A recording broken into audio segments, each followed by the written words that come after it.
Bună! Bine ați venit la un nou tutorial realizat în cadrul proiectului Competiție pentru Artizani. În acest video veți învăța cum să construiți un site web funcțional în platforma Wix.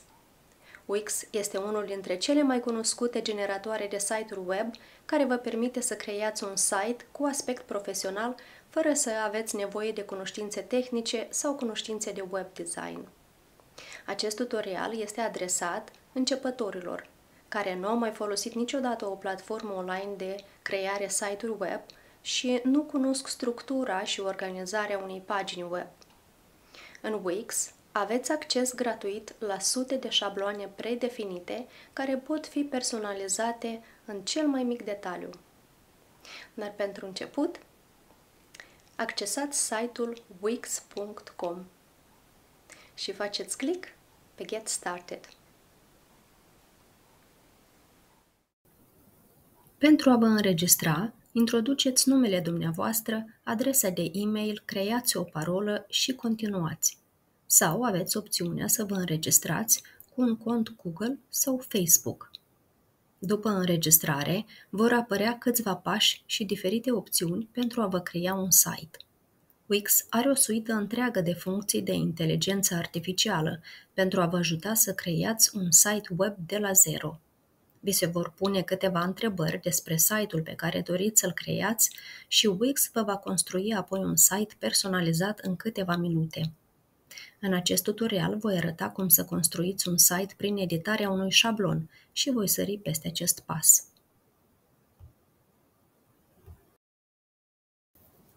În următorul pas aveți opțiunea să lăsați aplicația Wix să construiască un site după cuvintele cheie și alte indicații sau să personalizați un șablon. Indiferent ce alegeți, Wix vă oferă peste 900 de șabloane încadrate în categorii pentru a simplifica căutarea unui site potrivit. Puteți alege un șablon din orice categorie și să-l modificați pentru a se potrivi nevoilor site-ului dumneavoastră. Șabloanele sunt site-uri cu câteva pagini și elemente funcționale și multe din ele vin cu aplicațiile necesare preinstalate. Alegeți un șablon și click pe Editare site. Înainte de editare, va apare și opțiunea să creați textul site-ului cu aplicația de inteligență artificială. Deocamdată vom sări peste acest pas. Acesta este panoul de editare. În panoul din stânga sus, în site, găsiți opțiuni pentru setări generale asupra site-ului. În Settings sunt setările pentru SEO, aplicații utile și alte funcții necesare unui site. Puteți angaja un profesionist pentru a vă construi site-ul. Aveți opțiunea de ajutor, asistență tehnică pentru editarea șablonului. În dreapta sus, găsiți opțiunea de a alege unul din pachetele cu plată. Salvați, previzualizați și publicați site-ul. Tot în stânga sus, din Pages, accesați pagina din șablon pe care vreți să o editați. Modul desktop, așa cum este acum, și modul telefon mobil. Toate șabloanele Wix vin cu câte o versiune pentru dispozitive mobile, dar nu se vor adapta automat la ecrane mai mici. Așadar, va fi nevoie să editați separat versiunea mobilă a site-ului pentru a vă asigura că toate elementele de conținut apar corect. În dreapta sus, aveți opțiunea de a anula o acțiune sau de a reveni. Aici aveți și opțiunea utilă de vizualizare a unei pagini din șablon în format mai mic și mai mare. Apoi diferite unelte utile pentru organizarea elementelor în pagină și căutare, care vă permite să găsiți rapid o aplicație, un element sau alte unelte.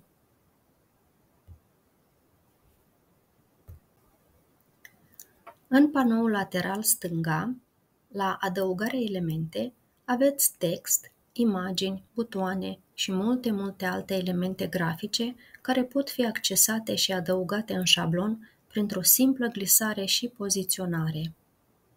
La adăugare secțiuni, găsiți zeci de tipuri de secțiuni predefinite. Apoi, din pagini și meniu, aveți acces la editarea paginilor existente în șablonul ales. Puteți schimba ordinea paginilor,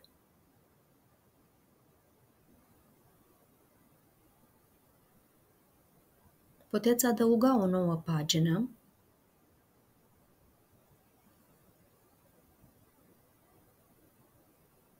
iar făcând click pe cele 3 puncte, vor apărea și alte opțiuni de editare, cum ar fi redenumirea paginilor, să creați o dublură sau să ștergeți o pagină. Din Site Design puteți edita sau schimba paleta de culori a site-ului și se va face automat pentru toate paginile. Tot aici puteți schimba fontul textului sau să alegeți alte perechi de fonturi pentru textul site-ului.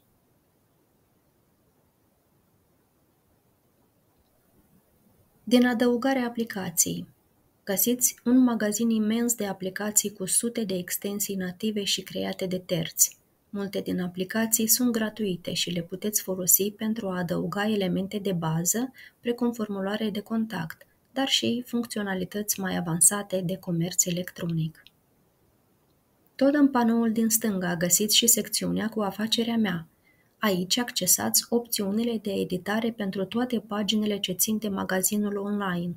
Aveți setări pentru metode de livrare, metode de plată și multe alte funcții utile pentru magazinul dumneavoastră.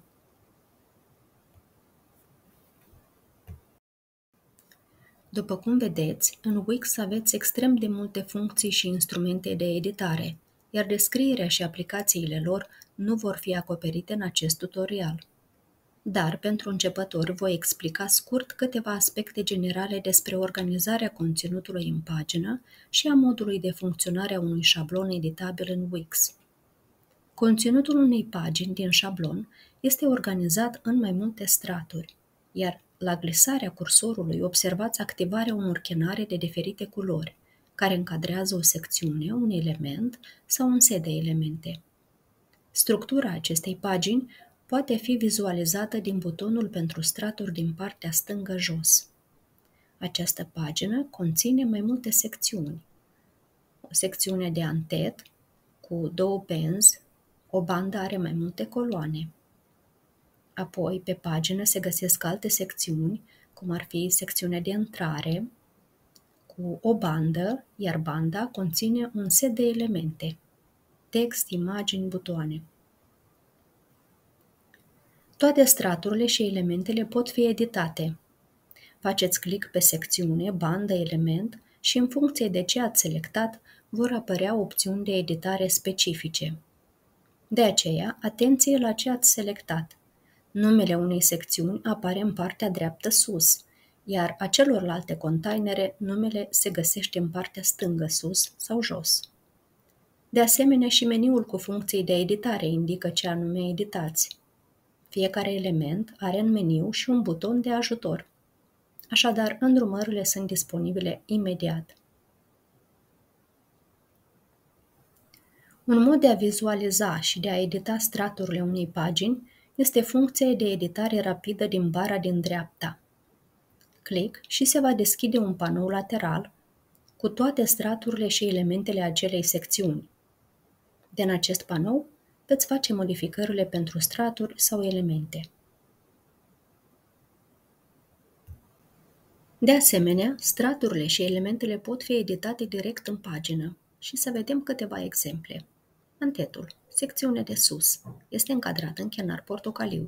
Apare pe toate paginile șablonului și toate modificările efectuate aici vor fi automat salvate pe toate paginile.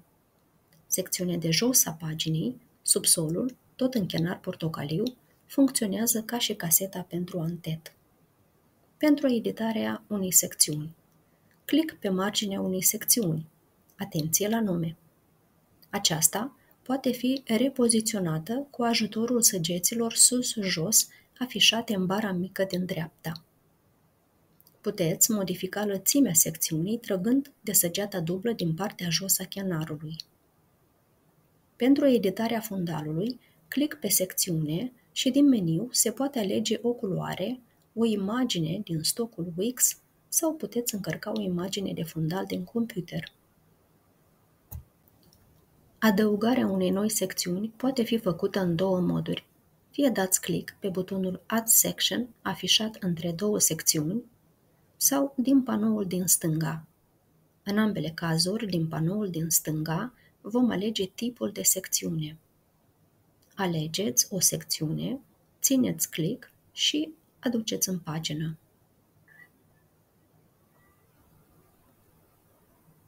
Pentru a șterge, click pe cele 3 puncte din bara din dreapta și ștergeți sau ștergeți cu Delete din tastatură.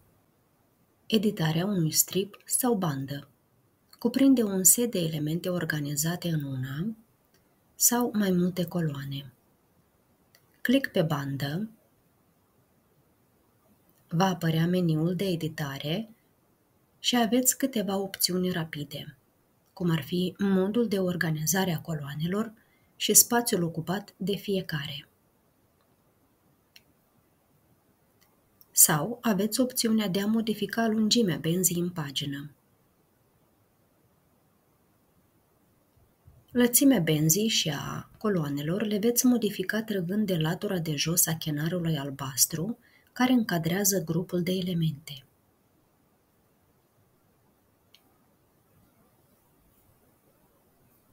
Din Manage Columns veți schimba poziția coloanelor, dar și numărul lor prin adăugare sau ștergere.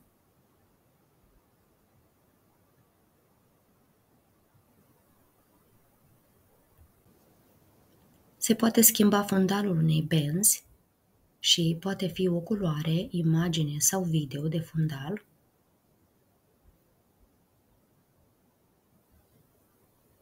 La fel se poate schimba și fundalul unei coloane.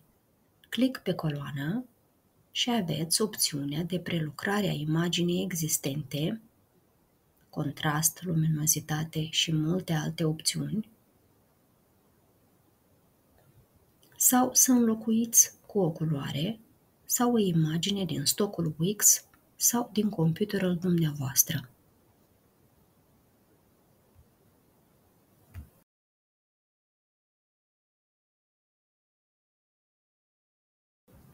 Pentru a adăuga o nouă bandă, accesați panoul din stânga și de la Adăugare elemente alegeți un tip de bandă predefinit.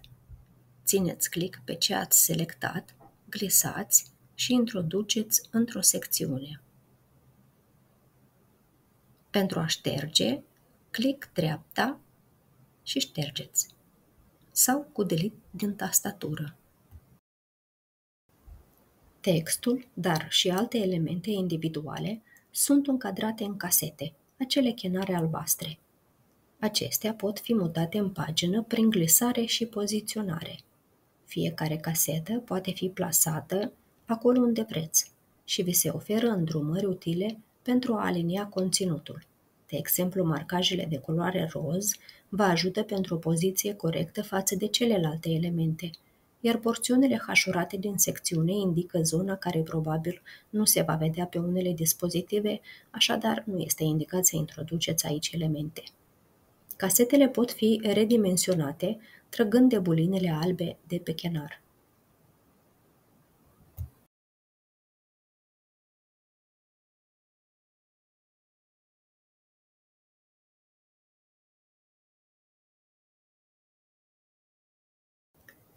Pentru editarea textului, faceți click direct pe text și scrieți propriile cuvinte. Sau introduceți un text cu copy-paste. Textul poate fi personalizat din meniul cu funcții de editare, unde puteți schimba fontul, dimensiunea, puteți insera un link și altele. Wix vă oferă și posibilitatea de a crea un text cu ajutorul inteligenței artificiale. Tot ce trebuie să faceți este să introduceți câteva cuvinte cheie.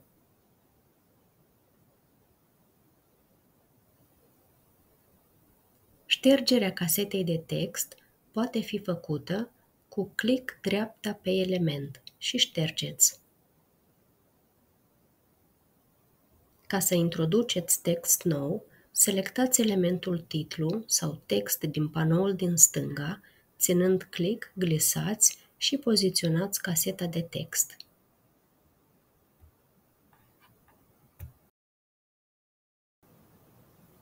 Ca să introduceți o casetă de imagine, selectați elementul imagine din panoul din stânga. Și aveți mai multe opțiuni. Încărcați din computer sau selectați alte surse. Puteți alege o imagine din stocul Wix sau să cereți aplicației de inteligență artificială să vă creeze o imagine nouă. Aici voi introduce o imagine din galeria proprie.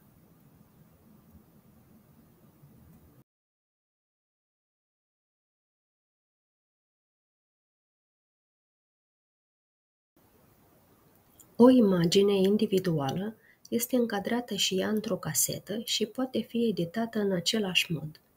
Se poate muta în alte secțiuni, repoziționa sau redimensiona. Pentru a edita imaginea, click pe element și va apărea meniul de editare. Aveți câteva setări rapide, cum ar fi încadrarea imaginii într-o ramă, decupare, filtre, animații, inserarea unui link care poate duce la o galerie sau altă pagină. Mai aveți opțiunea de a crea o imagine cu ajutorul inteligenței artificiale și pentru aceasta veți introduce o mică descriere.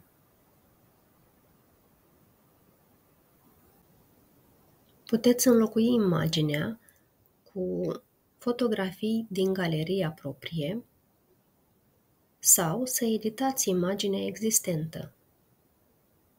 Opțiunile de prelucrare a unei imagini sunt aceleași pe care le-ați văzut la editarea fundalului unei secțiuni sau a unei coloane. Pentru a șterge, click dreapta pe imagine și ștergeți.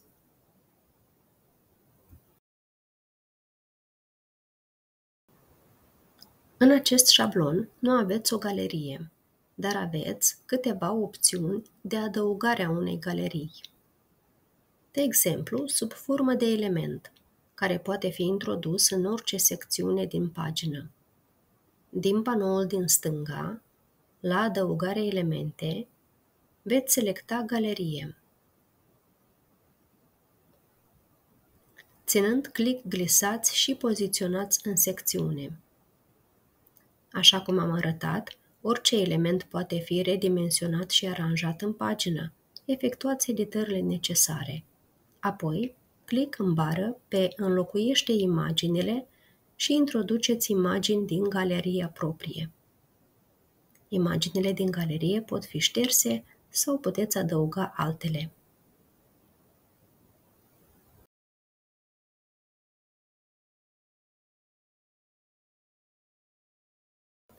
Salvați modificările și vizualizați cum arată galeria.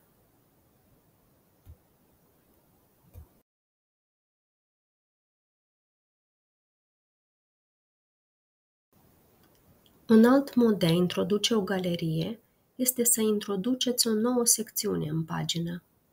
La adăugare secțiuni, alegeți tipul de galerie din opțiunile oferite și editați. Pentru toate straturile și elementele din pagină, modul de editare este asemănător cu ce am arătat în acest tutorial.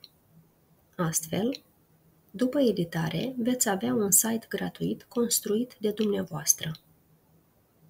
Dacă doriți să conectați un domeniu personalizat, să eliminați marca Wix sau doriți să aveți acces și la alte facilități, cum ar fi, de exemplu, funcții avansate de îmbunătățire a site-ului pentru motoarele de căutare, va trebui să alegeți un abonament plătit. De asemenea, dacă doriți să construiți un magazin online, veți avea nevoie de un abonament de afaceri pentru a accepta plăți. Verificați cu atenție funcțiile și beneficiile oferite de fiecare pachet și alegeți ce credeți că vi se potrivește cel mai bine.